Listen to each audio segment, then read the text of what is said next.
Bismillahirrahmanirrahim. Assalamualaikum warahmatullahi wabarakatuh. Waalaikumsalam warahmatullahi wabarakatuh. Alhamdulillahilladzi anzala sakinata fi qulubil mu'minin. Segala puji bagi Allah yang telah menurunkan ketenangan ke dalam hati orang-orang yang beriman. Walhamdulillahilladzi arsala rasulahu bil huda wa dinil haq. Dan segala puji bagi Allah yang telah mengutus seorang rasul yang membawa hidayah dan membawa agama yang benar. Walhamdulillahilladzi ahyana ba'dama amatana wa ilaihin nusyur. Dan segala puji bagi Allah yang telah menghidupkan kita dari kematian sementara kita, dan kepadanya lah nanti kita akan dikembalikan. Alhamdulillah wa syukurillah, jamaah sekalian yang dirahmati dan dicintai oleh Allah Subhanahu wa taala. Kita patut bersyukur bahwa hari ini Allah masih memilih kita untuk menjadi orang-orang yang selalu berada dalam kebaikan, yang cinta dengan kebaikan, dan itu sesuai dengan fitrah kita. Fitrah kita itu baik dan suka dengan yang baik. Kalau dikasih maunya yang baik, kalau ngasih juga pengennya yang terbaik. Nah, itulah kita. Bahkan pengennya tempatnya tinggalnya di tempat yang baik, gitu ya, diperlakukan orang juga dengan baik. Itu fitrah kita. Dan kita harus bersyukur ketika fitrah itu masih ada di dalam hati kita, dan dibuktikan dengan kita berkumpul di tempat yang baik seperti ini. Mudah-mudahan nanti di akhirat juga Allah menempatkan kita di tempat yang terbaik. Amin ya rabbal alamin. Dan yang harus kita bahagia, yang membuat kita bahagia pada kesempatan pagi hari ini itu adalah ketika Allah masih menitipkan taufik kepada kita. Apa itu taufik? Masih ingat? Taufik itu kemudahan untuk bisa melakukan kebaikan. Karena tidak semua orang yang sehat itu bisa melakukan kebaikan. Tidak semua orang yang memiliki harta benda yang banyak itu bisa bersedekah. Tapi dengan taufik ini, sekecil apapun kenikmatan yang Allah titipkan kepadanya, dia bisa bersyukur. Ya bunda ya, sejauh apapun tempat kajian yang harus dia datangi, dia bisa datang.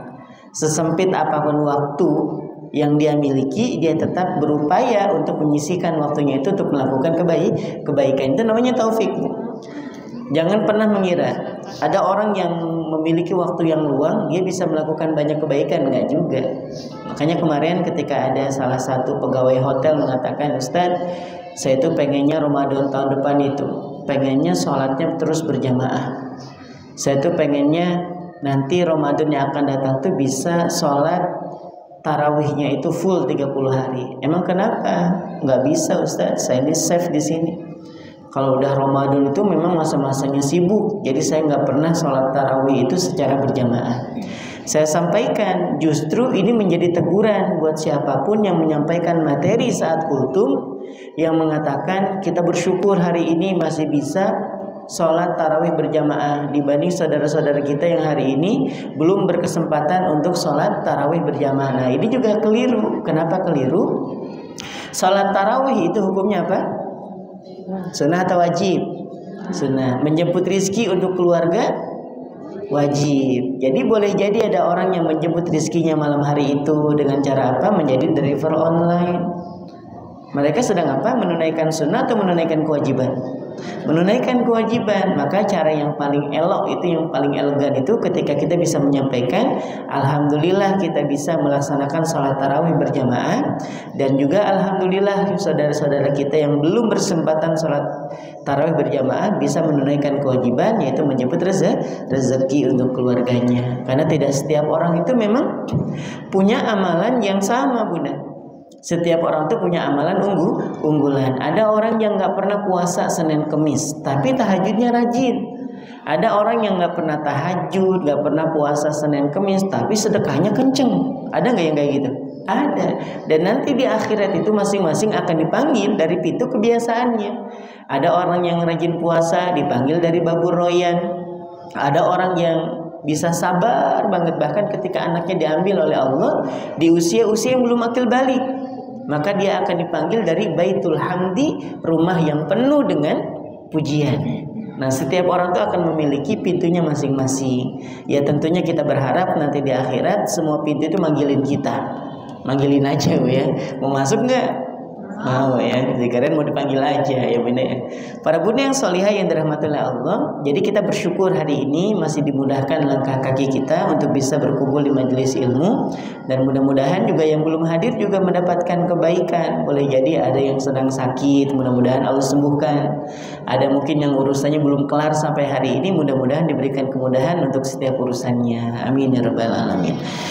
Nah hari ini para bunda yang solihah, kita sudah masuk ke pesan dari Abu Bakar As-Siddiq radhiyallahu anhu. Kita mengenal Abu Bakar As-Siddiq ini salah seorang sahabat yang mendapatkan jaminan surga. Beliau bukan cuma sahabat, beliau juga adalah seorang yang menjadi mertuanya Nabi. Kenapa? Karena Nabi kita menikah dengan siapa? Ibunda Aisyah radhiyallahu anha ya. Dan bahkan kalau kita membaca sirah nabawiyah atau membaca kisah para sahabat, maka Abu Bakar ini itu kisahnya paling panjang ya dibanding dengan para sahabat yang lainnya. Karena memang 4 khalifah yang pertama setelah baginda Nabi meninggal itu, ini memang yang paling banyak diceritakan. Ini yang paling banyak diceritakan. Nah, termasuk kisah tentang apa? Tentang hijrahnya Nabi saat kemudian mampir ke Gua Thur. Ya, ke gua apa? Gua Thur ya bunda ya. Jadi ketika Abu Bakar As-Siddiq menyampaikan kepada baginda Nabi, sebentar wahai Rasul, kenapa? Aku periksa dulu guanya. Diperiksa dulu bu. Sekiranya nanti ada binatang yang berbahaya, nanti biar dikeluarkan dulu. Dan ternyata nggak ada. Masuk kemudian Nabi beserta Abu Bakar As-Siddiq. Jangan dibayangin Gua Thur itu seperti gua yang ada kedalamannya, nggak gitu bu. Dia hanya sebatas celah aja gitu. Dia hanya sebatas celah. Lalu kemudian Abu Bakar As-Siddiq duduk terlebih dahulu, kemudian Nabi. Nah, Nabi merasa lelah saat itu, kemudian tidur di pangkuannya siapa? Abu Bakar As-Siddiq berbah. Lalu kemudian Abu Bakar ini melihat satu celah, ya ada satu lubang di dekat dengan Nabi SAW, maka ditutupi dengan tangan beliau. Seperti ini, nah, karena khawatir ada binatang berbisa di sana. Bisa kebayang bunda ya, kalau misalnya kalajengking kita dibanding dengan kalajengking Arab, ya, dari namanya sudah beda bu ya. Kalajengking lokal dengan kalajengking impor berarti ya. Itu beda bu, secara gede, secara bisa juga beda. Di Arab itu bunda, nanti bunda boleh searching. Ini sebelum saya sampaikan, saya searching dulu, saya cari informasi, ternyata betul. Jadi kalajengking yang ada di gurun pasir itu hitungannya bukan jam. Kalau di kita nih, kita tersengat kalajengking itu masih hitungan jam, masih bisa diselamatin. Tapi kalau kalajengking yang ada di gurun pasir itu hitungannya menit. Ini hitungannya apa? Menit. Orang bisa kaku langsung gitu. Nah, ketika Abu Bakar As-Siddiq meletakkan tangannya, ternyata betul ada apa? Kalajengking. Maka tangan beliau itu tersengat. Merah muka beliau, kemudian mulai bercucuran keringat dan mengenai wajah baginda Nabi SAW. Bangunlah Nabi. Maka Nabi menenangkan Abu Bakar.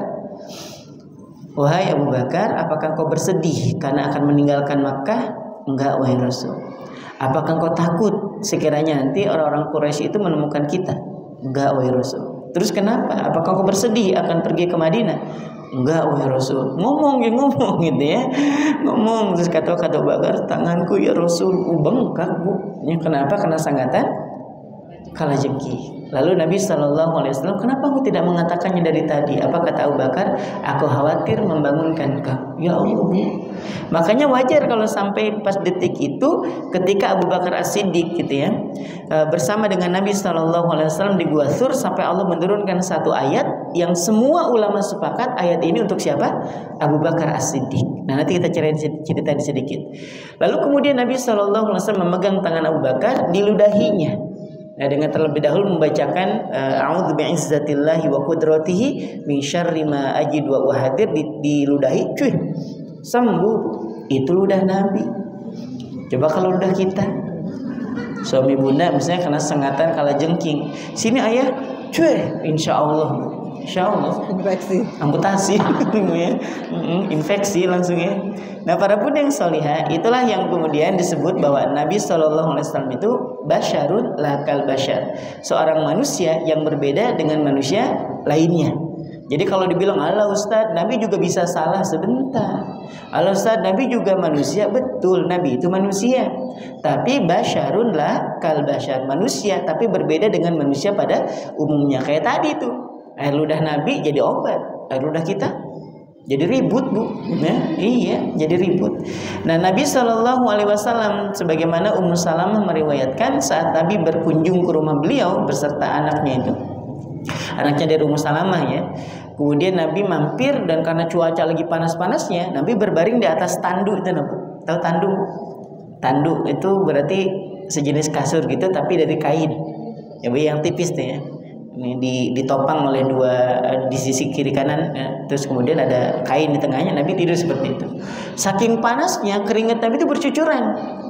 Maka Ummu Salamah itu punya inisiatif ngambil botol-botol kecil, ditampung itu keringat Nabi, ditampung. Lalu kemudian Nabi SAW terbangun, mahalaki, apa yang terjadi dengan kau wahai Ummu Salamah? Apa kata Ummu Salamah?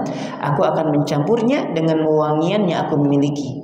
Aku akan mencampurnya dengan minyak wangi yang aku miliki. Itu keringat Nabi dicampur dengan minyak wangi, tambah wangi. Coba keringat kita. Kalau nggak percaya nanti suami pulang habis olahraga, kumpulin keringatnya, masukin ke minyak wanginya bunda. Apa nggak netral wanginya ya?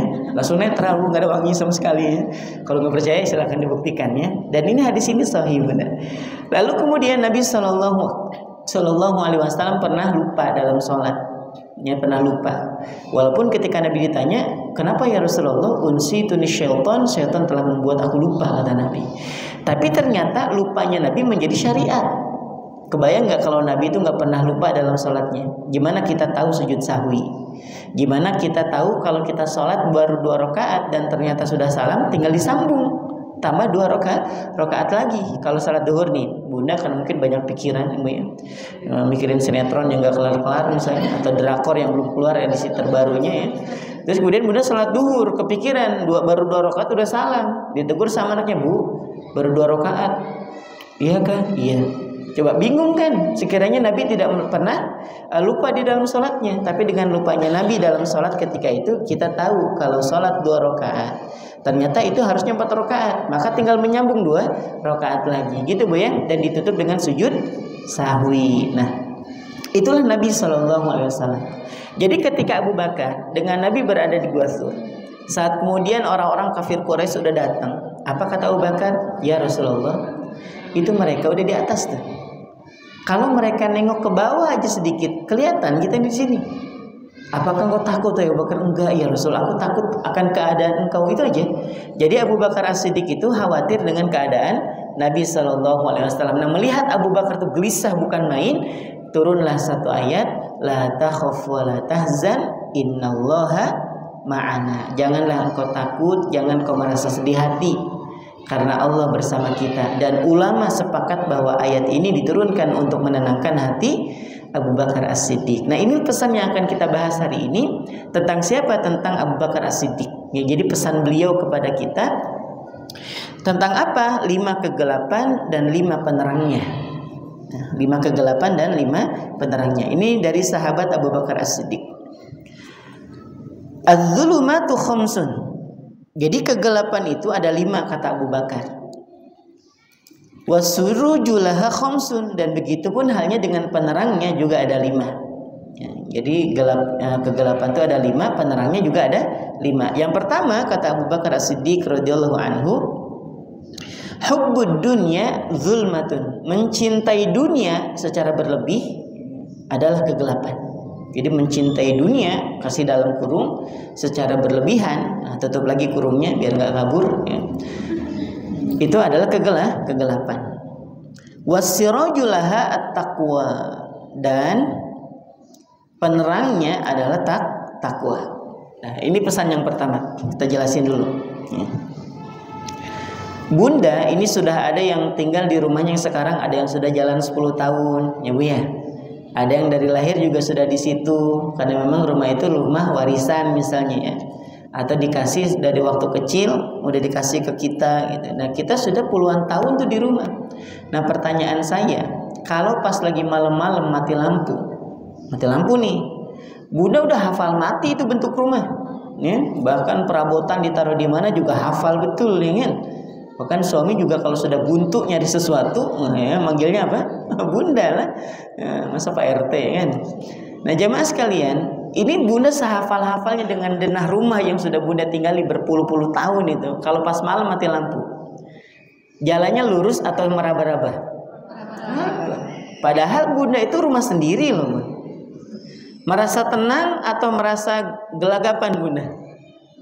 Gelagapan. Ada yang tenang-tenang aja, nggak apa-apa, kamar mandi santai aja. Ada nggak? Nggak ada.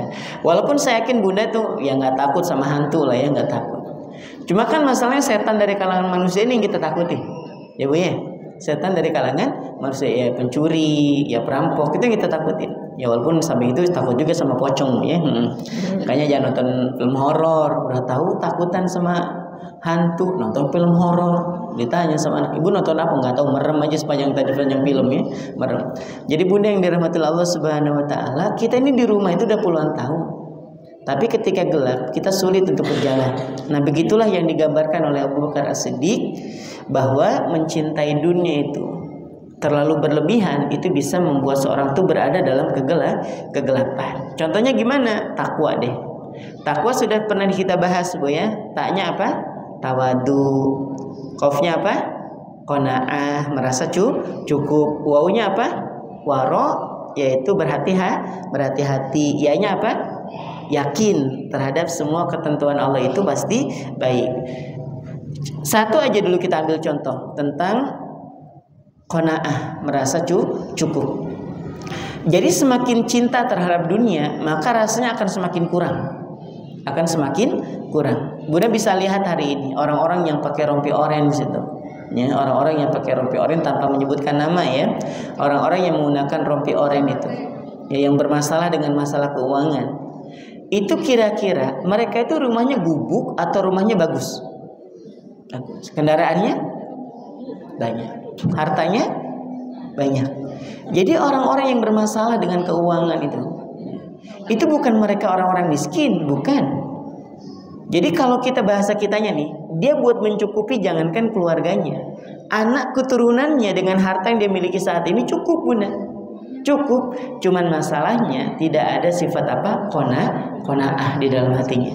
Nggak ada perasaan cukup terhadap pemberian Allah yang sudah ada itu. Makanya bawaannya pengen nambah, pengen lebih. Namanya juga gelap, Bu. Pokoknya terabas sana, terabas sini. Nggak kenal lagi yang namanya halal haram, nggak ada urusan. Nggak mikir lagi nanti ini dampaknya bisa masuk bui, nggak ada urusan. Pokoknya udah gelap aja. Karena terlampau mencintai dunia. Saya ngebayangin gitu, ngobrol-ngobrol dengan, ya adalah sebagian orang yang tahu betul gitu. Beliau menyampaikan gini, Ustaz tahu nggak? Orang-orang yang ketangkep itu, mereka tuh hartanya banyak, ya tahu lah saya bilang. Gak mungkin orang-orang yang orangnya sederhana terus punya kesempatan untuk mengambil haknya orang tuh sampai 1 miliar, gak mungkin. Jadi rata-rata orang-orang yang tergelincir untuk melakukan kesalahan yang berkenaan dengan harta itu adalah orang-orang yang secara ekonomi sudah mapan sebenarnya. Tapi karena tadi tidak ada qanaah dalam hati, sehingga apapun kayaknya pengen dimiliki, pengen punya villa, ya Bu ya, pengen punya villa di puncak, ya, pengen punya cottage gitu ya, pengen punya penginapan di pinggir pantai gitu, Bu. Padahal hartanya cukup aja. Jangankan untuk keluarganya, untuk anak keturunannya, sekiranya punya sifat qanaah aja udah cukup belum? Cukup. Masalahnya nggak ada qanaah, dan qanaah itu adalah sifat takwa. Contoh lain misalnya, orang itu kalau semakin gelap dia semakin mencintai dunia, takut betul kalau nggak ada orang tuh yang muji dia, atau kesaingin sama orang tuh dia nggak mau. Ya seperti yang sudah pernah saya contohin, ada orang hijrah, dia nggak mau hijrahnya itu orang lain itu lebih baik dari dia, karena tujuan hijrahnya memang dari awal dia pengen lebih baik dari orang lain. Ini kan salah, Bunda ya. Ingat kemarin sudah saya sampaikan, hijrah itu tujuannya apa? Pengen menjadi lebih baik dari diri sebelumnya, dari diri sebelumnya gitu ya. Itu namanya hijrah. Nah, kalau misalnya kita ini dari awal hijrahnya kita pengen mendapatkan pujian dari orang, kita sudah berhijab, Masya Allah kamu berhijab, si fulan juga berhijab, semana hijabnya? Sudah ada. Besok dia tambahin sampai sepusat. Dibilang lagi, si fulan udah sampai pusat loh jilbabnya, tambahin lagi sampai paha. Nanti ngeliat tetangganya udah mulai sampai sepaha juga, ya, yang hijrah itu, dia tambahin lagi sampai selutut. Nah tetangganya juga udah makin lebar juga jilbabnya, pakai mukena dia. Ya, jadi kemana-mana ke mall pakai mukena, jadi biar kelihatan ketutup semuanya. Nah, jadi memang nggak ada sifat tawadu di sini, ya, tidak ada sifat apa? Tawadu. Apa tawadu? Rendah hati. Kan sederhananya tawadu itu gini Bunda, dari kata wadu'a yadu'u, artinya meletakkan. Jadi wadu'a yadu'u itu artinya meletakkan. Nih contoh nih, ini bahasa Arab nih Bunda. Ana aldu'u alqalan suwata. Aku meletakkan peci. Nah itu meletakkan namanya, dari kata wadu'a yadu'u. Tawadu itu artinya meletakkan. Maksudnya meletakkan apa? Meletakkan pujian orang yang kita ngerasa kurang pantas. Ibu Anu ya Masya Allah ya rajin pengajian. Nah, kita udah nerima nih pujian dari orang, terus kita nimbang-nimbang, ya Allah saya nggak serajin itu, diletakin lagi, maka nggak sombong. Orang bilang Masya Allah Ibu Anu itu dermawan betul loh kalau masalah harta. Kita ngerasa ya Allah saya nggak sedermawan itu, maka diletakkan lagi tuh gelar kedermawanannya. Makanya nggak pernah meninggi dia, nggak pernah tinggi hati. Orangnya tawadu. Tapi kalau udah gelap terlampau mencintai dunia, termasuk pujian di dalamnya, kalau orang nggak ada yang muji itu sebel. Kalau orang nggak ada yang muji berhenti dari kebaikan. Ibu kenapa nggak sedekah lagi? Udah pensiun Ustaz. Kenapa pensiun? Nggak ada yang muji. Allahu Rabbi. Nah itu segitu Bu, gambarannya lah ya, gambarnya seperti itu. Maka kata Abu Bakar As-Siddiq bahwa mencintai dunia itu kegelapan. Orang bisa gelagapan ya, hidup di kegelapan itu. Makanya pokoknya gimana caranya, makanya ada istilah ngeprank, ada istilah sedekah on the street, tapi memang ada kamera dari jauh ya. Ini Bu, ini nggak banyak Bu ya, cuma 1 juta buat Ibu. Alah pujungan, di sini ada kamera, ya, kiri kanan kamera, baru diposting, banyak followersnya kan kayak gitu Bu, gitu. Nah ini juga perlu hati-hati. Pokoknya nggak ada urusan mau orang muji mau enggak, pokoknya saya harus dapat kedudukannya lebih tinggi dari orang. Nah itu kalau sudah terlampau mencintai dunia secara berlebihan. Yang kedua, wazanbu zulmatun, dosa itu adalah kegelapan. Wasirojulahu at-taubah, dan penerangnya adalah taubat. Dosa itu kegelapan dan penerangnya adalah taubat. Para bunda, kita harus bedakan mana istighfar, mana taubat. Sekalipun kita faham bahwa istighfar itu adalah awal untuk taubat, ya Bu ya. Tahu istighfar? Gimana istighfar? Astagfirullahaladzim. Orang istighfar itu sudah pasti taubat atau belum? Belum tentu ya Bu ya. Ada istighfar karena kaget, ya kan? Ada nggak? Ada. Bu, si Anu jatuh, astagfirullahaladzim. Apakah dia lagi taubat? Enggak. Bu, gasnya habis, Allahu Akbar, astagfirullahaladzim. Apakah dia sedang bertaubat? Enggak, karena kaget aja. Ada istighfar tapi sambil mengumpulkan dosa. Ada. Astagfirullahaladzim. Kok bisa-bisanya ya dia kayak gitu? Padahal pengajiannya rutin. Ya Allah, pokoknya astagfirullahaladzim lah pokoknya. Jangan sampai kita kayak gitu. Nah, jadi istighfarnya bukan menunjukkan dia taubat. Ya, karena istighfar itu tidak punya syarat Bu. Saya ulangi, istighfar itu nggak punya syarat. Ibu mau sambil berdiri boleh nggak? Boleh. Sambil duduk? Sambil kayang? Sambil jungkir balik? Nah, boleh Bu, serah gitu ya. Ibu mau sampai bawa motor gitu ya, terserah Bu. Mau istighfar tuh boleh, nggak pakai syarat. Bahkan tidak ada mensyaratkan ibu harus suci dari hadas kecil maupun hadas besar. Misalnya ada orang habis melakukan hubungan suami istri, itu mati lampu, astagfirullahaladzim, boleh nggak? Boleh, nggak ada, memang nggak ada syaratnya memang. Terserah ibu mau dalam keadaan suci, mau enggak, selama tidak di tempat yang buruk Bu ya, di kamar mandi, kesolehan misalnya ya. Istighfar di kamar mandi, nah, itu nggak boleh ya. Nah, istighfar itu belum tentu menunjukkan orang itu taubat, karena istighfar itu nggak punya syarat. Nah, sedangkan taubat itu punya syarat. Kemarin di bulan lalu ya kita bahas tentang masalah syarat taubat ini. Yang pertama apa? Menyesal. Kalau cuman menyesal Bunda, semua orang yang habis melakukan keburukan itu rata-rata menyesal. Dan menyesal ini belum cukup sebagai syarat untuk bertaubat. Misalnya nih Bu, kita terkenal dengan istilah tobat sambal. Sering dengar Bu ya? Ibu suka bakso mercon. Bu makan level 10. Bu sambil makan sambil ngomel kan. Parah memang ini sambal.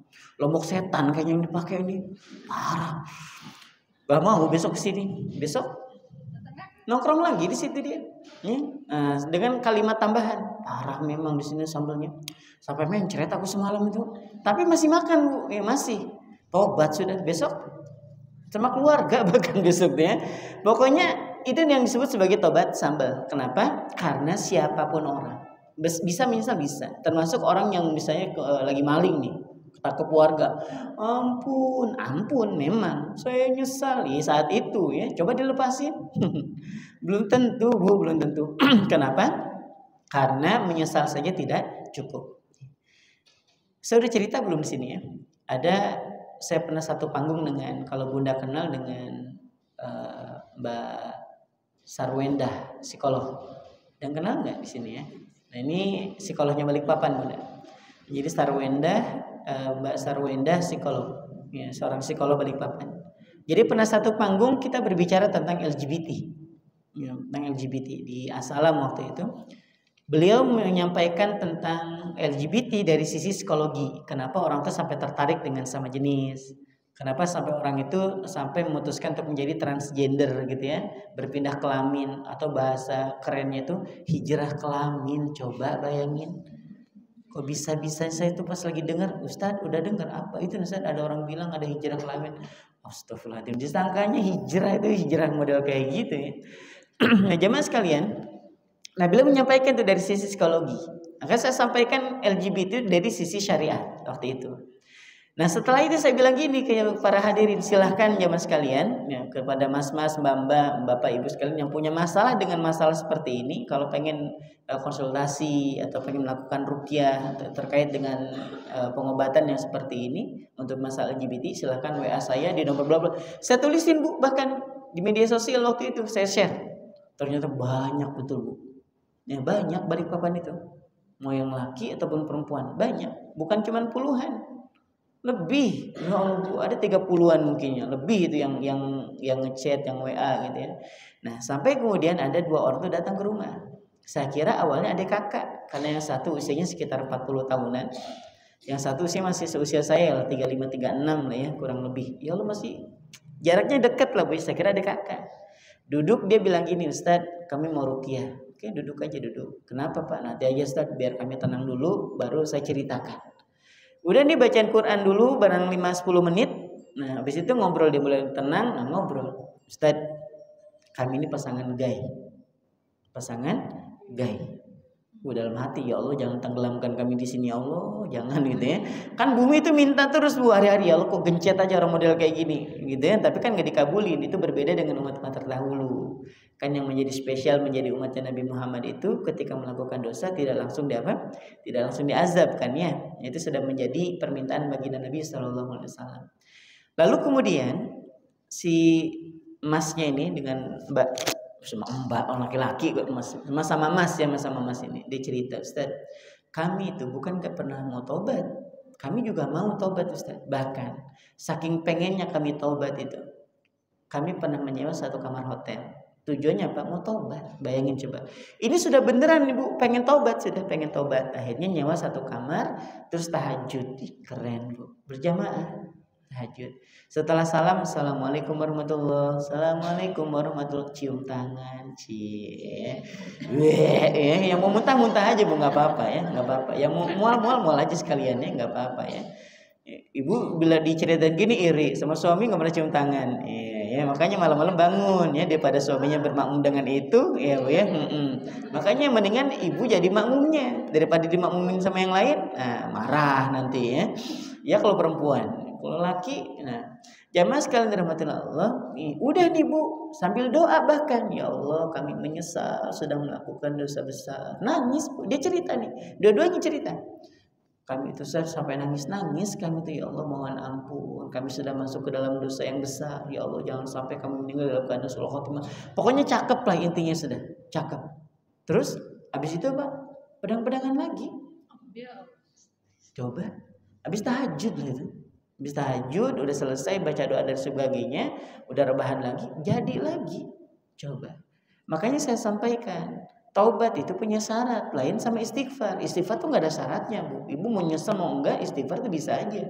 Mau istighfar beneran, mau istighfar bohongan juga bisa. Tapi kalau taubat tuh nggak bisa. Kenapa? Karena dia punya syarat. Syarat yang pertama nyesel. Udah ada nih, 2 orang ini udah sama-sama nyeselnya, benar nggak? Sudah sama-samanya nyesel. Tapi harus ada yang kedua. Apa yang kedua? Berjanji untuk tidak mengulangi. Ini yang berat, Bu.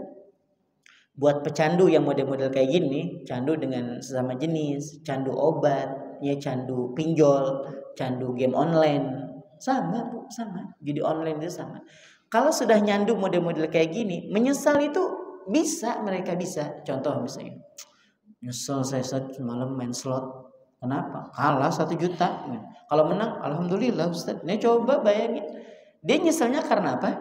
Karena kalah. Bisa semua orang juga kalau habis melakukan keburukan atau menghadapi sesuatu yang nggak dia inginkan, nyesal tuh bisa Bu. Tapi naik ke level kedua ini yang berat, berjanji untuk tidak mengulangi.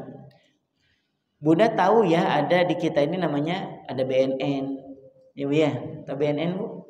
Yang masalah narkoba lah ya. Nah, terus ada orang yang ketangkep gara-gara nyandu, gara-gara ngobat.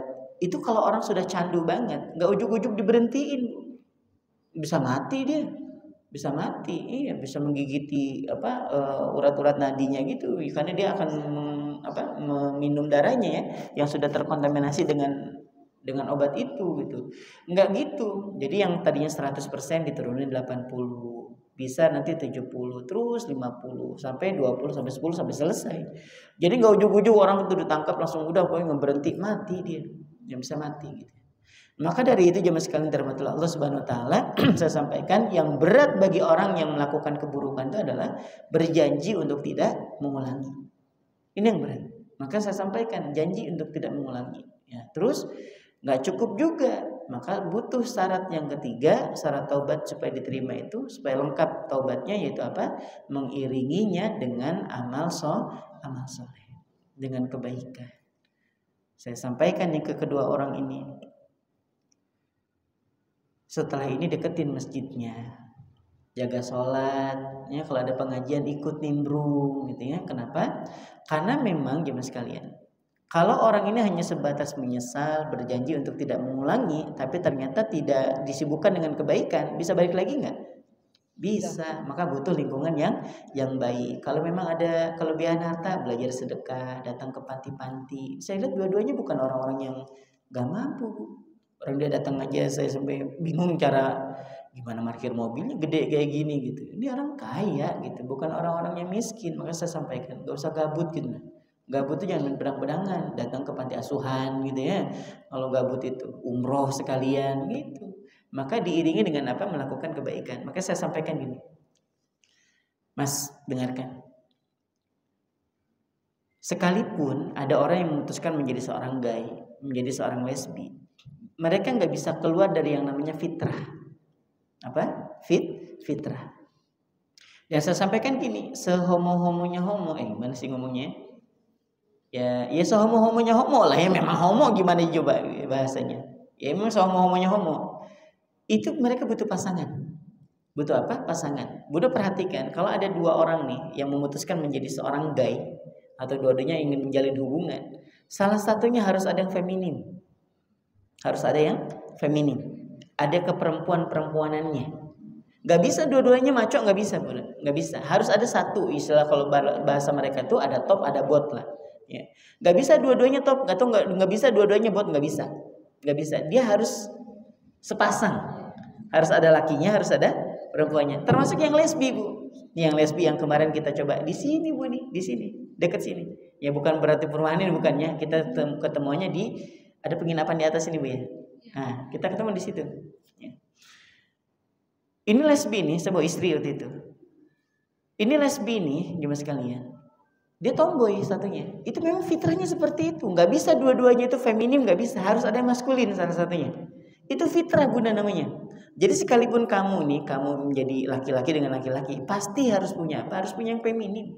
Gak bisa enggak, itu fitrah. Terus Ustaz, kenapa kalau fitrah ini bisa terjadi? Kenapa? Karena nafsu sudah diubun-ubun, setan menunggangi, menimbulkan kehaluan, udah jadi itu barang. Paham ya? Jadi nafsu udah diubun-ubun, setan menunggangi, digambarin tentang kenikmatan berhubungan sama jenis. Makanya aneh-aneh orang-orang model kayak gitu. Apalagi kalau mesti suka tontonan yang gak jelas. Akhirnya macam-macam tuh model-modelnya. Makanya Buya itu pernah menyampaikan, kalau misalnya ada orang aneh-aneh dalam melakukan hubungan badannya, itu taubahnya seperti hewan ketika melakukan hubungan badan. Jadi nggak ada kaidah pemanasan, nggak ada harus menjaga perasaan, nggak ada deh. Pokoknya gerasa kusuk gitu, nggak jelas kaidah-kaidahnya.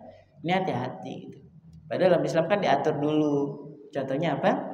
Si suami membuatkan susu dulu buat istrinya. Kasih istri minum, kemudian suami minum bekas dari bibir istri. Oh, so sweet banget, Bu. Dan saya nggak pernah melakukan itu. Kenapa Ustadz? Istri saya nggak suka susu, itu aja sudah masalahnya. Ya paling kopi, Bu ya. Nah, kopi itu dari gelas yang sama. Nah baru setelah itu, ya itulah pokoknya, Bu ya, nggak usah diceritain ya. Jadi para bunda itu ada sampai segitunya gitu. Bahkan dari mulai pagi itu sudah mulai dikasih kode-kode sebagaimana Nabi mengajak Ibunda Aisyah untuk jalan. Itu seperti itulah gambaran dalam Islam. Nah, orang seperti ini kebanyakan nonton yang nggak boleh ditonton, akhirnya otaknya ini agak somplak. Tahu somplak, Bu? Itu somplak nggak, Bu? Bukan tahambur juga, jangan terlalu kasar ya. Otaknya tahambur. Emang dipikir ayam kelindes mobil nih hambur. Ya agak somplak, agak lain, agak miring memang ya gitu. Jadi terlalu banyak menonton hal-hal yang seperti tadi. Ingat kata Nabi, ini hadis ini diriwayatkan oleh Imam Ibnu Majah, Imam Tirmizi, Imam Ahmad, Imam Ibnu Hibban, Imam Hakim. Oh banyak ternyata yang meriwayatkan. Apa kata Nabi SAW? Setiap seorang hamba melakukan satu dosa, maka akan ada satu nuqtah. Nuqtah itu titik hitam di dalam hati. Ibu kaca nih, ada kaca, terus taruhin hitam. Lama-lama kan nggak bisa ngaca kita, Bu ya, nggak bisa ngaca. Sama dengan hati kata Nabi. Setiap seorang melakukan satu kesalahan, dosa, maka dosa itu menjadi nuqtah, titik hitam di hati. Dan ketika dia kembali maka dihapus nuqtah tadi atau bintik hitam tadi dihapus. Tapi kalau dia banyak melakukan keburukan dan tidak pernah mau kembali, nggak mau memperbaiki diri, maka hitam semua bagian hatinya. Nah kalau sudah hitam model kayak gini, nafsu mudah diubun-ubun. Ya Bu ya, mudah diubun-ubun. Nah kalau sudah nafsu diubun-ubun, syaitan masuk. Nah memberikan kehaluan-kehaluan, akhirnya terjadi tuh yang kayak gitu. Maka saya sampaikan nih, Masnya, sekalipun Masnya ini memutuskan jadi orang yang punya pasangan laki-laki, tapi fitrah itu gak bakal bisa lepas. Pasti salah satunya ada yang feminim. Iya Ustaz. Nah terus nangis aja gitu. Saya bilang, alhamdulillah kalau ternyata datangnya ke sini. Coba kalau dia galau curhatnya ke gaya yang lain, ya jadilah bertiga mereka. Ini makin jadi. Itu sudah syukur, Bu. Jadi orang-orang seperti ini, ya itu awalnya dari itu tadi, dosa yang menumpuk, terus hatinya sudah mulai gelap, gak ngelihat lagi mana halal, mana haram, mana dosa, mana enggak, ya pokoknya ikutin aja nafsunya. Maka dari itu jemaah sekalian, tidak ada jalan yang lain buat kita semuanya nih yang hadir hari ini termasuk saya. Kalau ternyata kita ngerasa ada salah, ada dosa, ya udah tinggal apa? Taubat. Dan taubat itu punya syarat, tidak seperti istighfar. Satu, menyesal. Yang kedua, berjanji untuk tidak mengulangi. Dan yang ketiga, mengiringinya dengan amal soleh. Baik, itu yang kedua. Yang ketiga, wal qabru dzulmah, dan alam kubur itu kegelapan, Bunda. Alam kubur itu adalah kegelapan. Wasirajulahu, dan yang bisa meneranginya itu adalah la ilaha illallah Muhammadun Rasulullah. Silahkan dicatat, boleh dihafalkan juga boleh. Jadi alam kubur itu kegelapan, dan yang bisa meneranginya itu adalah la ilaha illallah Muhammadur Rasulullah. Ustadz, apakah dengan mengucapkan kalimat ini tapi nggak beriman? Bukan gitu, Bunda. Yang dimaksudkan dalam hadis ini adalah dengan imannya dia, ini kan dia sudah bersyahadat nih ya, asyhadu alla ilaha illallah wa asyhadu anna Muhammadan Rasulullah. Setelah itu kan ada salat. Nah, salat juga Nabi dalam beberapa hadis menjadi penerang alam kubur. Dari keimanannya dia baca Quran. Nah, Quran tadi bisa menerangi alam kubur. Dari keimanannya kemudian dia bersedekah. Nah, sedekahnya itu bisa menjadi penerang alam kubur. Nah, maksudnya adalah kalau sudah punya iman di dalam hati, tinggal tingkatin nih. Iman ini mau diapain? Saya mau bawa sedekah aja Ustaz, pakai sedekah. Saya mau pakai puasa aja, pakai buat puasa. Saya mau pakai buat salat tahajud Ustaz, pakai aja nggak apa-apa. Intinya masuk ke alam kubur kita punya iman. Nah, tergantung nanti yang menerangi cahaya alam kubur kita itu, yang bisa menerangi tergantung Bunda hobinya di mana. Ustaz, saya mau hobinya baca surah Tabarok. Pernah cerita belum, Bu? Surah Tabarok di sini? Belum ya? Jadi ada orang itu sudah didatangi sama malaikat yang bertugas untuk menyiksa orang-orang yang ada di alam kubur. ketika akan disiksa nih orang karena memang banyak dosanya. Nah, surah Al-Mulk ini menjelma menjadi satu makhluk, ya menjadi satu makhluk gitu, yang kemudian dia mengatakan, "Kau berani mencambuk si fulan?" Ya berani karena dia banyak salah. Tapi aku ada di dalam. Siapa engkau? Aku Al-Mulk. Surah Al-Mulk. Kan ingat Bu, masih ingat nggak kalau kita masuk ke alam kubur kata Nabi, maka yang menjawab pertanyaan itu bukan kitanya, tapi apa? Amal kebaikan kita. Kalau amal kita baik, amal itu akan menjelma seperti laki-laki yang baik ya Bu ya, berwajah terang, wajahnya tenang. Itu nanti akan mendampingi kita. Tapi kalau amal kita buruk, maka amal keburukan tadi akan menyerupai seperti sosok yang mukanya jelek, nggak enak dilihat, berbau busuk kan gitu ya. Nah sama dengan pahala dari surah Al-Mulk itu. Dia membentuk satu bentuk gitu ya. Dia kemudian mengatakan kamu akan mencambuk si fulan. Iya karena dia banyak dosa, tapi aku ada di dalam. Engkau siapa? Aku Al-Mulk. Coba kalau kau pukul, kau berarti memukul kalamullah. Wah ini ribut nih, lama-lama diadukan kepada Allah. Maka apa kata Allah? Sudah bebaskan aja sudah. Dulu saya mengira bahwa kisah ini kisah-kisah Allah, kisah-kisah nggak jelas. Ternyata saya menemukan satu dalil berkenaan dengan keutamaan surah Al-Mulk ini. Apa itu? Dalam hadis riwayat Imam Abu Dawud. Ya, hadis riwayat Imam Abu Dawud. Apa kata Nabi? Minal Qur'ani salasuna ayah. Di dalam Al-Qur'an itu ada 30 ayat. Syafaat li rajulin, yang 30 ayat ini bisa memberikan syafaat kepada seseorang. Hatta ghufirolah, sampai ayat ini bisa memberikan menjadikan wasilah untuk diampuni dia dari dosa-dosanya. Coba kebayang nggak? Nabi bilang kayak gini, di dalam Al-Quran itu ada 30 ayat yang kalau dia ini bisa baca, bisa dekat dengan 30 ayat ini, maka 30 ayat ini akan memberikan syafaat plus menjadi wasilah pengguguran dosa. Apa itu? Wahiyya tabarakalladzi biyadihil mulk. Ya Allah.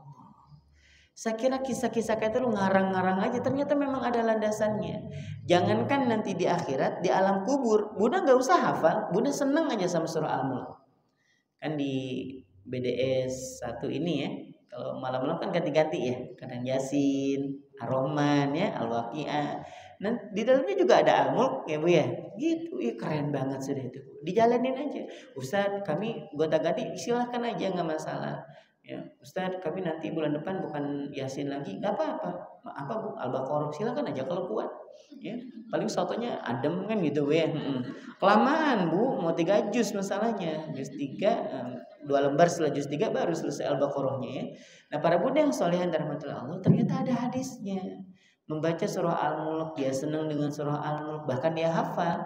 Nanti di alam kubur, jangan sampai akhirat, itu memberikan syafaat, bahkan hatta ghufirolah, bahkan Allah memberikan ampunan kepadanya. Itu baru 30 ayat dalam surah Al-Mulk. Gimana kalau kita senang hari-hari baca Quran? Keren sih. Jadi yang sudah punya kebiasaan baca surah Al-Mulk. Ada orang itu Bu ya datang ke majelis taklim, ke majelis pengajian Yasinan misalnya. Ibu bisa baca Quran? Nggak bisa. Terus ngapain Ibu datang ke acara? Ya dengerin aja. Dapat nggak pahalanya? Dapat, dia senang dengerin Quran, nggak apa-apa. Ibu Ustaz saya nggak bisa baca Quran. Terus ya, jadi saya nggak baca. Jangan gitu. Di rumah kan ada HP. Nah setel aja Qurannya. Nanti pas lagi masak disetelin Quran sambil dengerin. Nggak apa-apa karena memang belum bisa baca, mau diapain? Ibu ya, paling tidak kita ini senang betul dengan apa? Dengan Al-Quran. Ya. Jadi dengan kalimat la ilaha illallah Muhammadur Rasulullah, Ibu terserah mau dibawa kemana silahkan. Mau dibawa dekat sama Quran boleh, mau sedekah boleh, puasa juga boleh. Intinya masuk ke dalam alam kubur itu kita membawa iman. Yang keempat, wal akhiratu zulmah, dan akhirat itu kegelapan. Ya, akhirat itu kegelapan.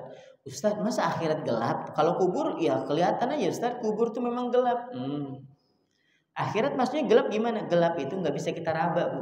Ada yang sedang ngejamin sudah masuk surga sudah? Nggak ada. Ada yang jamin nanti saya bakal di neraka, kan nggak juga ya. Jadi masa depan akhirat kita masih buta. Kita masih gelap betul untuk menerka-nerka apakah baik atau buruk. Itu yang dimaksud dengan kegelapan. Wasirajulaha, dan penerangnya adalah al-amalus sholih, yaitu amal sholih.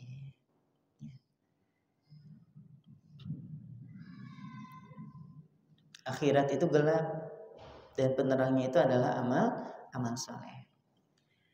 Ada dua orang, dan hadis ini diriwayatkan oleh Imam Muslim. Nabi SAW menceritakan tentang dua orang yang punya nasib yang berbeda. Yang satu ahlul bala atau ahlul musibah, yang satu ahlul afiyah. Sampai di akhirat, orang yang ahlul afiyah yang dari mulai lahir sampai dia mati, ibu bahagia terus hidupnya.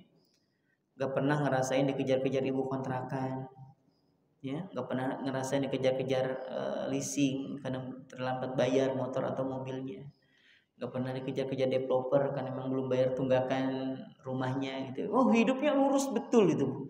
Dari mulai lahir udah kaya, hidup juga bahagia, mati juga dalam keadaan yang banyak harta lah, pokoknya kayak gitu. Tapi masalahnya kebaikan-kebaikannya tidak membuat dia dekat sama yang memberi kebaikan. Itu aja masalahnya. Nah, di akhirat itu dua-duanya beda, Bu. Nah, yang satu ini ahlul musibah, ahlul bala, yang ketika di dunia itu dapatnya itu ada aja ujiannya, Bu ya. Ada ujiannya, tapi dia sabar. Nah, di akhirat itu ini yang ahlul bala yang hari-hari mendapati ujian gitu ya. Dimasukkan ke dalam surga fayasubbu sibgotan, satu celupan. Jadi jangan digambarin surga itu kayak air, Bu ya, dicelup-celupin orang kan. Maksudnya dia masuk surga itu sebentar. Baru juga masuk, belum menikmati semua yang ada di surga, baru masuk nih ditanya sama Allah.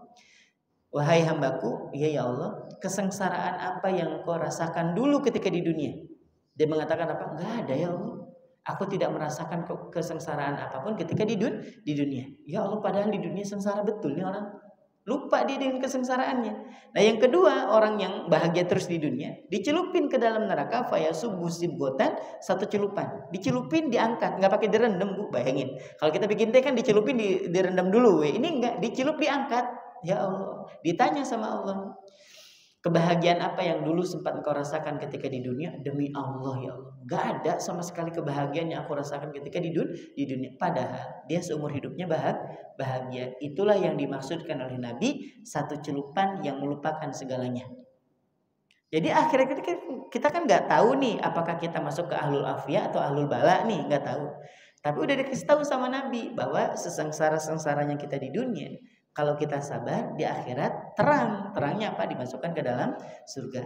Tapi seterang-terangnya kita di dunia nih, Bu, bahagia terus di dunia, tapi nggak dekat sama yang ngasih kebaikan, ya ujung-ujungnya apa? Neraka juga. Nah, dikasih tahu sama Nabi, orang ini kenapa bisa masuk surga? Karena sabar. Oh, sabar itu ternyata amal soleh. Kenapa orang dipanggil dari Baitul Hamdi? Oh, dia sabar karena ditinggal sama anaknya dan dia bisa sabar. Kan nanti di akhirat itu kan macam-macam syafaatnya, Bu ya. Termasuk kita menemukan yang pertama dalam hadis riwayat Imam Muslim, yang kedua Imam An-Nasai, yang ketiga Imam Abu Dawud. Ya, tentang 3 kisah berkenaan dengan anak. Ada anak itu sudah nunggu di tepian neraka, kebayang enggak, Bu? Udah di tepian neraka karena dia tahu bahwa orang tuanya ahli neraka. Dipegang sama, ya, sebagaimana Abu Hurairah menyampaikan. Kan sahabatnya bilang, wahai Abu Hurairah, anakku meninggal. Terus bagaimana yang kau dapati dari Nabi itu gimana kisahnya? Nah, maka Abu Hurairah memegang tangan si fulan tadi yang anaknya meninggal. Tahu Abu Hurairah, Bu? Sering dengar, Bu ya? An Abi Hurairah radhiyallahu anhu, dari sahabat Abu Hurairah. Ini sahabat Nabi, Bu, yang banyak meriwayatkan hadis. Orang datang, wahai Abu Hurairah, anakku meninggal. Terus ceritakan kepadaku apa yang kau dapat dari Nabi. Apa kata Abu Hurairah? Seperti ini. Dipegang bajunya. Nanti anak ini, kata Nabi SAW, akan memegang baju orang tuanya seperti saat memegang seperti ini. Coba kebayang gak seperti itu? Ditanyakan oleh Allah, kenapa engkau belum masuk ke dalam surga? Engkau tidak punya hisab, namanya anak-anak, Bu ya, nggak ada hisab dosa, nggak ada, namanya juga anak-anak. Enggak ya Allah, sampai engkau memasukkanku bersama dengan orang tuaku. Kata Allah, masuk sudah semuanya. Masuk semuanya. Ya Allah. Ada lagi orang nih, orang tuanya sudah berada di tepian neraka. Datang anaknya, ya Allah, engkau cabut nyawa hamba. Dan dia dalam keadaan bersabar. Ya Allah, aku tidak akan pernah masuk ke dalam surga kecuali bersama dengan mereka. Diambil. Ya Allah, itu anak. Kalau ditinggal dalam keadaan sabar. Ternyata sabar itu adalah amal soleh. Keren, Bu. Dan bahkan satu lagi deh, supaya hadis ini tambahan, bahwa ketika Allah memerintahkan malaikat Israel ini untuk mencabut nyawa seorang hamba, ya, cabut tuh. Kata malaikat Israel ini ya, karena memang diperintahkan itu pasti akan dicabut. Bertanya gitu. Ya Allah, si fulan masih kecil. Ya dicabut aja. Dicabut. Enggak pakai protes, kenapa dicabut? Enggak ada. Cabut aja. Nah, terus kemudian malaikat lain itu kan melihat proses itu, mengadu kepada Allah. Ya Allah, ini malaikat ini mencabut nyawa si fulan padahal beliau masih kecil. Bagaimana pertanyaan Allah kepada para malaikat? Kaifa taraktum ibadi? Bagaimana keadaan hambaku saat kalian tinggalkan? Jadi ketika melihat seperti itu, terus kalian pergi, kalian melihat apa di sana? Keduanya memuji Engkau ya Allah. Keduanya memuji Engkau. Jadi orang tuanya ketika anak itu meninggal, terus keduanya memuji Allah. Terus apa kata Allah? Saksikan oleh kalian bahwa nanti orang ini akan dipanggil dari Baitul Hamdi, rumah yang penuh dengan pujian nanti di akhirat. Keren. Jadi ternyata sabar itu amal soleh. Ya, sedekah juga amal soleh, tahajud juga amal soleh, berbagi makanan juga amal soleh. Nah, kalau kita pengen nanti terang di akhiratnya, yang hari ini kita nggak bisa nerka-nerka nih, mau gelap mau kayak apa nggak bisa diterka. Nah, mulai sekarang banyakin apa? Amal soleh. Senyum aja Bu, sepanjang jalan itu juga amal soleh. Iya, senyum, sehat, alhamdulillah. Kan Nabi pernah menyampaikan, la tahkiranna minal ma'rufi syai'a, janganlah kalian menganggap remeh kebaikan barang sekecil apapun itu. Jangan pernah menganggap remeh. Hatta antalqu akhaka biwajhin talqin, bahkan hanya untuk sekedar memasang wajah ceria di hadapan saudara kalian. Itu juga adalah amal saleh. Ya. Ditikung sama orang, senyumin aja. Ya. Ya, suami udah mulai macam-macam, wah, bisikin aja di telinganya, ayah itu rezeki buat bunda yang Allah titipkan. Kalau ayah macam-macam, bunda sedekahkan. Baik, itu yang keberapa? Keempat ya, terakhir. Siapa tahu berminat Bu ya menyedekahin suaminya ya. Kan bukan hak milik juga Bu ya, itu semuanya rezeki dari Allah ya. Terakhir, wasiratu zulmatun, dan sirot, tahu sirot Bu ya? Sirot, jembatan itu ya, yang dibilang jembatan kok cuma seutas tali Bu ya. Yang tipisnya setipis rambut yang dibelah 7. Ya, sirot ya, siratul mustaqim ya. Jembatan sirot itu. Nah, itu adalah kegelapan. Wasirajul lahu al-yaqin. Dan jemaah sekalian dirahmati Allah Subhanahu wa taala, penerangnya adalah yakin. Nanti kita jelaskan. Sirot itu kegelapan. Maksudnya apa? Kita tidak bisa menebak apakah kita bisa selamat atau enggak. Tapi penerangnya itu adalah keyakinan. Maksudnya apa Ustadz? Maksudnya Bunda pernah dengar hadis tentang kurban kemarin kita bahas tuh. Yang Ustaz Agus juga bahas kayaknya ya. Kurban itu ya. Kenapa kita diperintahkan untuk berkurban dengan yang baik-baik? Karena dia akan menjadi apa? Kendaraan kita saat melewati sirat Bu ya. Bunda kalau ngitung-ngitungan pakai akal memang nggak bakal nyambung Bu. Orang jembatannya aja setipis rambut dibelah 7. Sapi segede apa? Gede. Bisa lewat situ dia. Gimana lewatnya? Gini. Seksi betul berarti dia kayak kucing ngelewatin ya. Kan nggak masuk di akal, kalau bahasa anak mudanya nggak ngotak gitu ya, nggak masuk di akal gitu. Tapi itulah keyakinan kita harus hadir di situ Bu. Kan pernah juga diceritain itu, Ustaz, kalau misalnya kita nggak boleh kurban karena memang sapi itu kakinya pincang, wajar karena memang kaki itu berpengaruh. Ustaz, kalau kita tuh kan nggak boleh berkurban dengan sapi yang kurus, wajar berpengaruh sama daging. Coba gimana kalau misalnya ada sapi gede, cuman matanya aja yang juling. Matanya apa? Juling. Kan nggak ngaruh sama daging. Yang penting kan dagingnya gede, kan gitu, bener nggak Bu ya? Padahal Nabi menyampaikan bahwa janganlah kalian berkorban dengan salah satunya apa? Yang buta, yang jelas kebutaannya, atau yang juling, yang jelas kejulingannya, kan gitu ya petunjuk hadisnya itu. Kan apa ngaruhnya mata juling dengan daging? Kan dagingnya gede nih Ustaz, daging gede, cuman matanya aja juling. Gak usah pakai dalil lah, gak usah pakai dalil kan, gak usah pakai dalil, udah pakai logika aja ya sudah, pakai logika ya, gak usah pakai dalil. Kan kalau dalilnya binatang yang kita sembelih ketika di dunia akan menjadi kendaraan. Nah, kebayang nggak kamu berkorban dengan sapi juling dan dia harus lewat jembatan sirat yang kecil? Nah itu dia. Jadi jembatan di sini ngarahnya nih. Paham ya?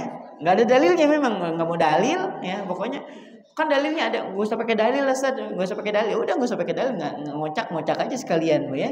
Apalagi kalau misalnya buta, ya surga belum nyampe, neraka udah pasti, Bu ya. Orang buta dia mau lewat mana coba ya? Ini kadang orang tuh memang kelewatan memang kalau masih pertanyaan ya. Baik, itu gambarannya ya. Nah sirot itu kegelapan buat kita. Maksudnya kita nggak bisa nerka-nerka apakah bisa selamat atau enggak. Tapi ya, penerangnya apa tadi? Nah, keyakinan, yakin bahwa sedekah yang kita lakukan termasuk sembelihan kurban, ya, sembelihan kurban. Dan saya sampaikan Bu di kajian fikih waktu itu buat para bunda, para ayah yang berkesempatan untuk berkurban. Jangan berkecil hati, datang aja tetap ikut nimbrung jadi panitia. Kalau memang panitia sudah penuh, ikut nimbrung jadi ngasih konsumsi. Kan kita ada uang nih, belikan aja gorengan atau misalnya rebus-rebusan misalnya, taruh aja di masjid yang ada orang sedang berkurban misalnya, nggak masalah Bu. Kalau memang hari itu kita memang belum berkesempatan untuk bisa berkurban, pahalanya dapat nggak? Masih dapat. Dan kita yakin ya Allah, yakin bahwa setiap kebaikan itu pasti akan ada balasan kebaikan. Dalam surah Ar-Rahman ayat keberapa? 60 ya. Dalam surah Ar-Rahman ayat ke-60 Allah menyampaikan hal jazaa'ul ihsani illal ihsan. Tidak ada balasan untuk sebuah kebaikan kecuali kebaikan. Gitu Bunda. Dan kita harus yakin itu Bu. Nah keyakinan inilah kata Abu Bakar yang menjadikan kita ini ketika melewati sirat itu terang. Maksudnya mudah. Apapun kebaikannya selama diyakini dia akan menjadi wasilah penolong kita, itu bisa akan menerangi sirotnya kita. Artinya yang akhirat mau yang sirot itu semuanya masih gelap. Pengen diterangin gak gambarannya? Pengen ya Allah. Nah banyakin amal soleh. Terus amal soleh yang sudah dilakukan tadi iringi dengan keyakinan bahwa nanti Allah akan menerima seperti itu. Dan sebagai penutup Nabi SAW bersabda, bertakwalah kalian kepada Allah dan janganlah kalian mati kecuali hati kalian merasa yakin dan berbaik sangka kepada Allah. Saya ulangi, bertakwalah kalian kepada Allah dan janganlah kalian pernah mati kecuali hati kalian dalam keadaan yakin dan berbaik sangka kepada Allah. Jangan berburuk sangka ya, jangan pernah berburuk sangka, karena buruk sangka itu membuat hati menjadi gelap. Ya, bisa membuat hati menjadi gelap. Maka berbaik sangkalah dan mudah-mudahan kita diwafatkan dalam keadaan yang husnul khotimah. Amin ya rabbal alamin. Sampai di sini ada yang ditanyakan, dipersilakan. Saya kembalikan dulu ke MC ya. Assalamualaikum warahmatullahi wabarakatuh. Waalaikumsalam warahmatullahi wabarakatuh. Terima kasih Ustaz Dery yang sudah memberikan tausiahnya pada pagi hari ini. Kami berikan kesempatan kepada jamaah yang mungkin ada yang ingin ditanyakan. Silakan Ibu-ibu. Silakan.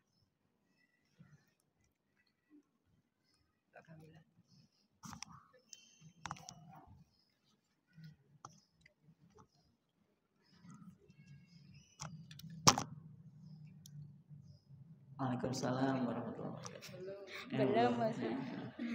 Assalamualaikum warahmatullahi wabarakatuh. Waalaikumsalam warahmatullahi wabarakatuh. Apa Ustaz mau tanya tentang menyambung sholat. Waktu menyambung sholat tadi apakah berniat lagi dalam takbiratul ihramnya? Dan yang kedua, apa doanya Rasulullah tadi waktu mendoain Abu Bakar dan apa artinya? Terima kasih Ustaz. Bismillah, wassalatu wassalamu ala rasulillah, amma ba'd. Yang pertama, misalnya Bunda sholat Isya. Kalau sholat Isya kayaknya bisa jadi Bu ya, namanya juga lupa. Sholat Isya 3 rakaat. Assalamualaikum warahmatullahi. Assalamualaikum warahmatullahi. Diingetin sama anaknya, Bu, kita baru 3 loh. Kan kalau Bunda kan memang sholatnya di rumah Bu ya, afdol. Tapi kalau mau ke masjid boleh nggak? Boleh. Makanya Nabi menyampaikan janganlah kalian melarang istri-istri kalian dan juga anak-anak perempuan kalian yang pengen sholat di masjid. Itu jangan dilarang, nggak apa-apa. Tapi yang lebih afdolnya perempuan itu di rumah. Nah Bunda sholat di rumah ceritanya sama anaknya, mengimami anak laki-laki yang belum akil balik misalnya, atau mengimami yang sudah balik tapi perempuan, ya Bu ya, perempuan. Karena kalau sudah laki-lakinya udah balik, Bunda punya anak usia sudah 12 tahun. dia sudah bisa sholat dengan baik, bacaan Fatihahnya udah bagus, maka bunda jadi makmum, ibu ya, bunda jadi makmum. Ini mentang-mentang sayang sama anak 16 tahun laki-laki jadi makmum, ya, bunda jadi makmum, bunda jadi imam, jangan, dia jadi imam. Nah, terus kata anaknya, Bu, kita bertiga. Nah, jangan ngobrol sama anaknya. Nah, kalau adek nggak senang sama bunda jadi imam, adek boleh kok memisahkan diri dari bunda. Bunda tahu ada yang marah sama bunda gara-gara nggak bunda kasih jajan kan? Jangan gitulah. Nah, ini masalah sholat. Nah, Bu, tapi kita memang kurang satu. Psst, diam. Gitu ya. Nah, ini batal sudah sholatnya. Batal. Jadi kalau diingetin langsung aja berdiri. Ya, langsung berdiri. Apakah perlu pakai niat? Nggak usah pakai niat. Langsung berdiri, langsung takbiratul ihram. Allahu Akbar. Dah lanjutin aja baca Al-Fatihah. Itu ruku. Nah, nanti ketika tahiyat akhir, ya kan, tahiyat akhir, fil alamina innaka hamidum majid. Nah, disinilah kemudian sujud sahwi. Ya, sujud sahwi. Berapa kali? 2 kali. Langsung aja Allahu Akbar. Ustaz pakai takbir? Pakai. Ya, pakai. Kenapa? Itu namanya takbiratul intiqal. Apa namanya? Takbiratul intiqal. Kan ada 2 takbiratul ihram. Yang pertama kali, Bu ya, Allahu Akbar. Itu rukun. Kalau nggak pakai nggak dianggap sholat.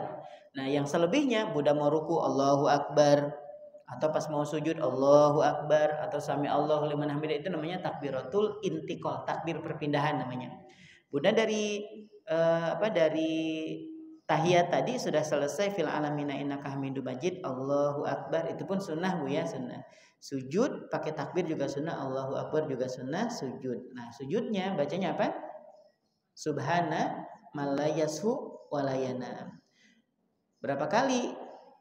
Cukup sekali. Ya. Lalu kemudian duduk Allahu Akbar. Udah duduk nih, nggak usah pakai baca-baca juga boleh. Udah duduk aja, duduk. Lalu habis itu sujud lagi Allahu Akbar. Subhanalladzi man la yashu walayana. Dan langsung duduk lagi Allahu Akbar, langsung salam. Assalamualaikum warahmatullahi. Assalamualaikum warahmatullahi. Udah selesai. Ustaz, saya lupa nih 3 rakaat terus salam, terus tambah 1 lagi, mau sujud sahwi juga lupa. Sabar ya, sabar. Tadi lupa nih rakaatnya, terus abis mau salam, terus mau sujud sahwi lupa juga, bayangin coba. Ya Allah, ini kebanyakan pikiran ya. Apalagi akhir-akhir bulan tuh memang gitu ya. Apalagi awal bulan yang dana belum cair itu sudah memang agak berat ya. Nah, para bunda yang solihah, tetap aja bunda, kalau ternyata bunda nggak pakai sujud sahwi, tetap sah salatnya, karena hukum sujud sahwi sendiri adalah sunnah, karena yang rukunnya itu menyempurnakan, yang kalau kurang 1 tambah 1, masalah sujud sahwinya lupa, ya udah tetap sah salatnya. Tapi kalau sudah salam ya, assalamualaikum warahmatullahi, assalamualaikum warahmatullahi, ditoya lagi sama anaknya, Bu, kita nggak sujud sahwi. Oh iya, nah belum sujud sahwi. Sujud sahwi nih. Tapi nggak usah pakai ngomong kayak ekspresif kayak tadi. Oh masya Allah anak bunda solihah banget, bunda lebay. Langsung aja ya. Udah langsung ya sujud lagi, sujud Allahu Akbar. Nah, baca tadi subhanalladzi ma la yashu wa la yanam, Allahu Akbar. Langsung sujud lagi Allahu Akbar, subhanalladzi ma la yashu wa la yanam, Allahu Akbar. Pakai salam lagi jangan. Halo, pakai salam lagi jangan. Kan udah tadi. Salam lagi jangan. Salam, karena sholat itu dimulakan dengan takbir, diakhiri dengan salam. Assalamualaikum warahmatullahi wabarakatuh. Assalamualaikum warahmatullahi wabarakatuh. Jadi kalau lupa di situ boleh dilakukan sebelum salam atau dilakukan setelah salam, gitu Bu ya. Sama di masjid juga sama. Ibu makanya kalau sholat berjamaah itu nyaman sebenarnya. Tinggal ngikutin imam. Ya, imam juga sama Bu, pikirannya banyak. Apalagi tanggal muda, gaji belum cair, cocok sudah. Nah, kita menemukan pas lagi sujud itu imam sujudnya lama Bu ya. Kita pikir dalam hati, masya Allah imam ini soleh banget, banyak doanya. Bukan banyak doa, lagi perang batin ya. Mikirin rokaat ya. Ini keempat kah ketiga katanya ya. Kita husnudzon aja dia banyak doanya ya. Baik. Jamaah sekalian itu yang pertama. Yang kedua, apa yang dibaca oleh oleh Nabi Shallallahu Alaihi Wasallam ketika Abu Bakar itu tersengat kalajengking? Mau dicatat atau mau saya kirimin aja lewat WA? Dikirim aja ya. Nah, saya bacain dulu, nanti saya kirimin, nanti saya ke Mbak In, ada Bu Haji Jumri. Ya. Ketika dipatuk itu sama ular, sama kalajengking, maka bacanya apa? Bismillahilladzi la yadurru ma'asmihi syai'un fil ardi wala fis sama wa huwas samiul alim. A'udzu bikalimatillahi tammati min syarri ma khalaq. A'udzu bi'izzatillahi wa qudratihi min syarri ma ajidu wa uhadir. Ibu jangan coba-coba di rumah ya. Ya, biasanya coba-coba pakai air ludah itu ya. Jangan, kalau pakai yang steril ya, pakai yang steril. Kalau ibu yang dipatuk ya. Artinya apa, Ustaz? A'udzu bi'izzatillah. Aku berlindung dengan kekuasaannya Allah. Ya, a'udzu bi'izzatillahi wa qudratihi, dengan kekuatannya. Min syarri ma ajid wa uhadid, dari keburukan yang aku ketahui dan yang aku tidak ketahui. Kan bisa itu kan kita nggak tahu ya, bisa ini benar-benar berbisa atau memang cuman sebatas bisa kecil, kan kita nggak tahu. Maka kita berlindung kepada Allah dengan kemuliaan dan juga kekuatannya Allah dari segala sesuatu yang bisa menyebabkan rasa sakit, baik yang aku ketahui maupun yang aku tidak ketahui. A'udzu bikalimatillahi tammati min syarri ma khalaq. Aku berlindung kepada Allah dengan namanya yang sempurna, dari keburukan, min syarri ma khalaq, dari keburukan makhluk. Nah, itu juga artinya itu. Udah itu aja, Bu. Nah, nanti dikirimin ya, Bu, insyaallah. Bayi juga udah hafal kayaknya, udah hafal. Tinggal di-share aja nanti ya ke teman-teman ya. Dan nanti saya kirimkan insyaallah. Baik. Yang lain silakan, Bunda. Ya. Waalaikumsalam warahmatullahi wabarakatuh.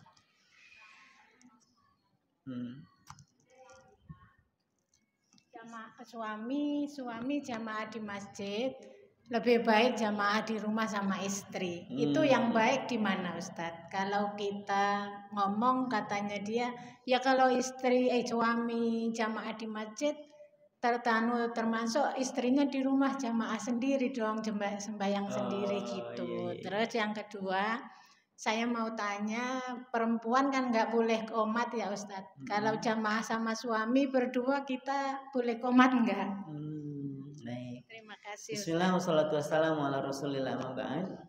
Ini dalil yang digunakan oleh suami-suami yang malas ke masjid. Enggak mau ke masjid. Enggak, Bu. Baik, mungkin pengetahuan dari masalah sholat berjamaah ini yang belum sampai mungkin rasa-rasanya. Yang pertama, bagi laki-laki itu sholatnya di masjid, sekalipun jumhur, maksudnya mayoritas ulama tidak mengatakan wajib ya, kecuali nanti kita menemukan mazhab Hambali yang mengatakan sholat berjamaah di masjid hukumnya wajib.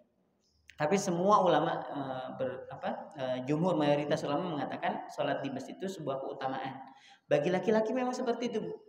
Bahkan Nabi SAW menyampaikan la sholata lijaril masjid illa fil masjid. Tidak ada sholat bagi orang yang bertetanggaan dengan masjid kecuali di masjid. Gitu. Saking ditekankan betul ya sholat berjamaah di masjid itu.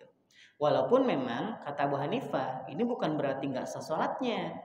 Ya, bukan berarti nggak sah sholatnya, maksudnya itu nggak sempurna sholatnya kalau dia deketan sama masjid tapi sholatnya di rumah, nggak sempurna. Gitu ya, itu yang pertama.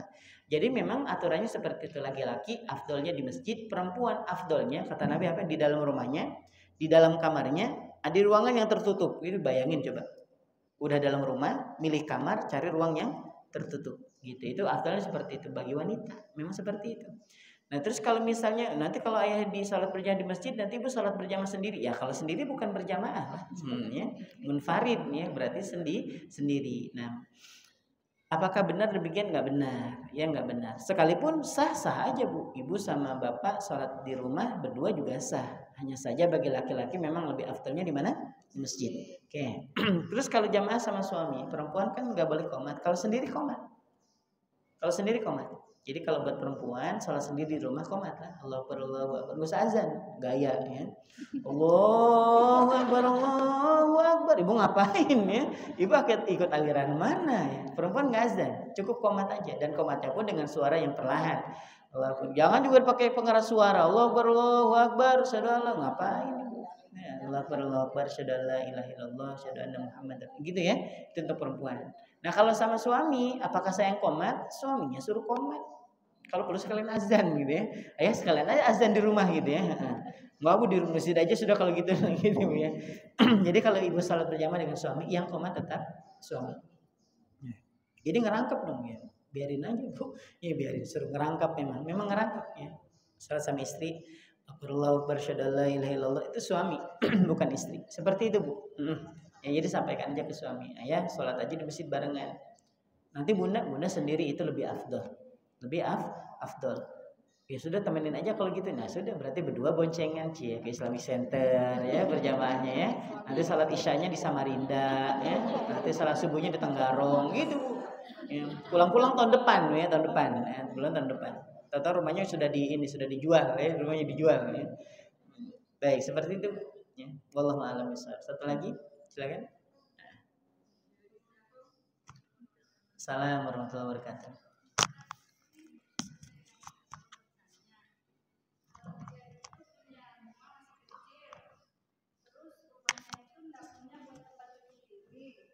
Jadi dia itu cuci piringnya di kamar mandi, dan beliau itu suka kebiasaan membaca zikir,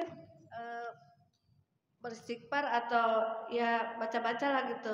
Itu gimana katanya hukumnya? Karena dia kalau cuci piring itu suka berzikir, sementara dia melakukannya di kamar mandi. Aktivitasnya itu di kamar mandi karena rumahnya masih kecil. Baik, terima kasih. Bismillah, wassalatu wassalamu ala Rasulillah. Jangankan berzikir, kita doa masuk dan keluar dari kamar mandi aja dilakukannya di luar kamar mandi. Masuk kamar mandi nih, lupa berdoa. Kan saya pernah sampaikan di awal-awal pertemuan kita di masjid ini ya. Saya ingat betul waktu itu. Kita masuk kamar mandi, lupa baca doa, pakai anduk keluar. Kenapa? Karena doa itu menjadi hijab antara auratnya Bani Adam dengan pandangannya syaitan. Ya, saya ulangi.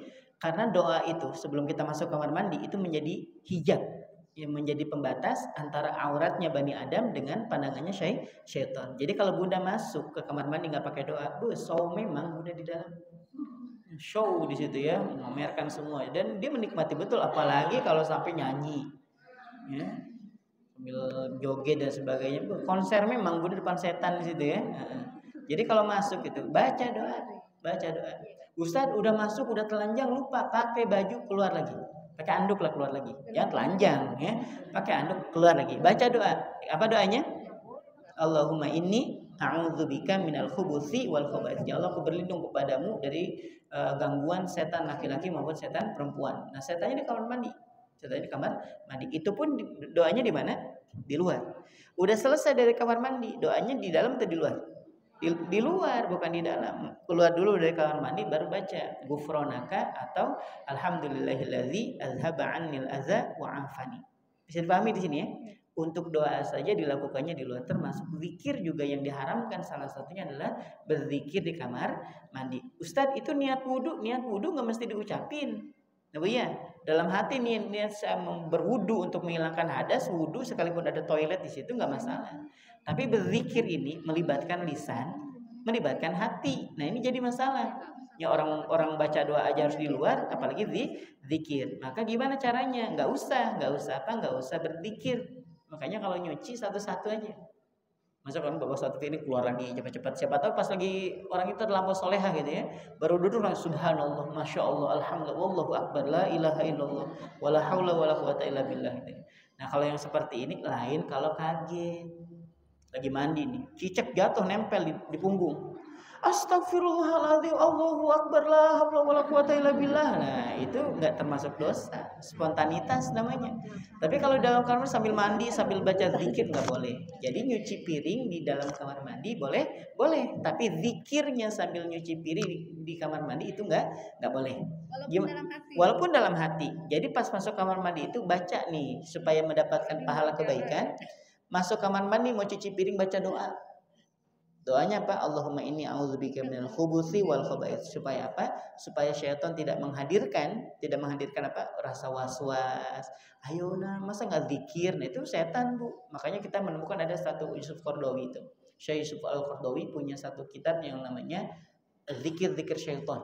Zikir-zikir syaitan. Salah satunya berzikir di tempat yang buruk. Yang pernah saya ceritakan, ada orang yang dulu miskin, terus kemudian punya bengkel, terus ada bisikan mau kaya nggak mau, bawa aja Quran ke kamar mandi, dibawa Quran. Mau lebih kaya nggak mau, jadikan pijakan Qurannya, dijadikan pijakan buat BAB, buat BAK. Dan itu nyata, Bunda masih searching, masih ada mungkin beritanya. Terus mau kaya lagi, mau jadikan lembaran-lembaran mushaf itu sebagai alat cebok. Jadi dirobek Qur'annya dibagi jadikan buat cebok gitu. Ya, padahal nggak ada ngaruhnya juga sebenarnya sama kekayaan, tapi kebetulan kaya bu gitu ya setelah itu. Nah maka dari itu para bunda solihah membaca Quran kamar mandi, dorongan untuk berzikir itu yakinnya dari syaitan, dari syaitan. Makanya masuk kamar mandi baca doa. Masuk kamar mandi nggak pakai doa, mandinya lama, cocok sudah. Bikin status kalian Allah Rabbi ya, sambil nongkrong sambil scroll TikTok, cocok sudah itu memang lah ya. Baik, wallahu a'lam bishawab. Gitu jadi ini nggak boleh. Nah, bisa. Kalau kebetulan posisi kita di dalam kamar mandi, terus lalu anak saya mau pergi, biasanya kan pamit, assalamualaikum gitu kan. Masya Allah, solehah sekali, soleh sekali. Kita ini yang di dalam kamar mandi boleh menjawab nggak Pak Ustadz? Karena kan jawaban juga doa kan itu. Baik. Saya pernah sampaikan juga kalau tidak khilaf berkenaan dengan menebarkan salam, dan salam yang nggak boleh itu mengucapkan salam di dalam kamar mandi. Baik menjawab ataupun mengucapkan salam. Di kamar mandi memang nggak boleh. Cukup jawab iya aja. Ya, cukup jawab iya. Bu, ada pergi ya. Assalamualaikum. Ya, udah gitu aja cukup. Ya, itu boleh. Ustadz kan jawabnya wajib. Ya, ingat, yang wajib bisa menjadi haram kalau dilakukan di tempat atau dalam keadaan yang nggak boleh. Sholat wajib nggak? Wajib. Kalau dalam keadaan haid, jadi haram. Bukan nggak lagi, tapi jadi haram. Sama puasa Ramadan wajib. Tapi kalau pas tengah Ramadan bocor gara-gara ada keluar darah, jadi batal. Dan kalau diteruskan puasa jadi haram kan gitu bu ya. Nah, sama menjawab salam, menguluk salam sunnah, menjawabnya wajib. Tapi kalau dalam keadaan tempat yang memang nggak memungkinkan untuk menjawab, maka tidak menjawab juga tidak berdosa. Gitu bu ya, jawabnya iya gitu aja. Atau keluar dulu pakai baju, waalaikumsalam, balik lagi maksudnya. Kalau mau ya, seperti itu. Sampaikan aja karena kan kalau ibu di kamar mandi jawab iya berarti ibu sudah jawabin gitu aja. Wallahu a'lam bishawab. Cukup? Ya, sampai jam 3 terus aja bu nanya bu ya. Gak apa-apa ya.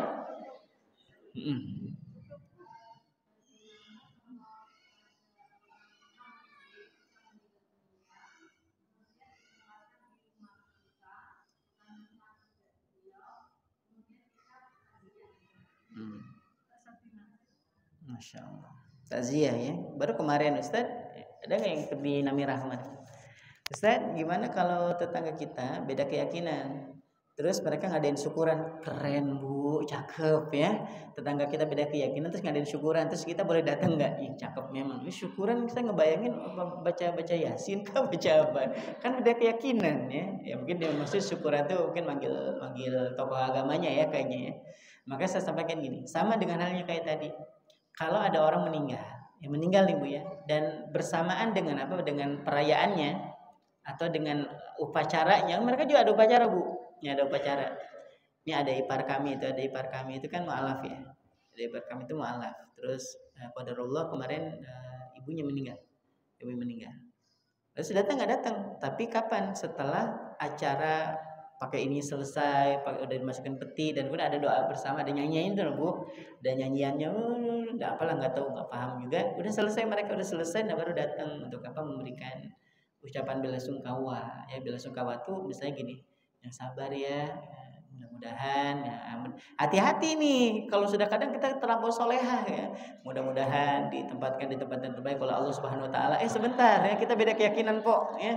Jangan doain mudah-mudahan dapat, jangan, maksudnya memberikan sabar aja ya, sabar ya, mudah-mudahan kamu bisa sabar ya, mudah-mudahan keluarga juga bisa sabar dan tinggalkan sabar. Itu yang umum bu, itu boleh. Jangan juga Allahumma firlaha warhamha Allahu Rabbi, itu bukan ranahnya kita. Jadi kalau datang untuk acara dalam kita itu takziah ya, kalau kita kan berbelasungkawa lah, datang boleh nggak berbelasungkawa? Boleh, tapi jangan bersamaan dengan saat prosesi tadi. Misalnya pas lagi mungkin mereka didandanin dulu ya, pakai baju, ada yang pakai jas, masukin ke peti. Nah kalau sudah selesai rangkaian doanya semua, baru datang. Nah syukur datangnya kalau sudah dimakamkan. Udah dimakamin nih, kalau ini kan namanya ada ipar, nggak mungkin udah selesai dimakamin baru datang kan ya. Maka tetap aja datang setelah selesai acara masukin peti dan acara doanya udah selesai, udah pada bubar nih, tinggal dimakamin, nah datang, nggak apa-apa. Yang penting jangan bersamaan dengan apa? Dengan acaranya tadi. Nanti dia doa kita aminin lagi ya. Ya semoga mendapatkan tempat yang baik. Amin. Allahu Rabbi. Ya usah. Ya.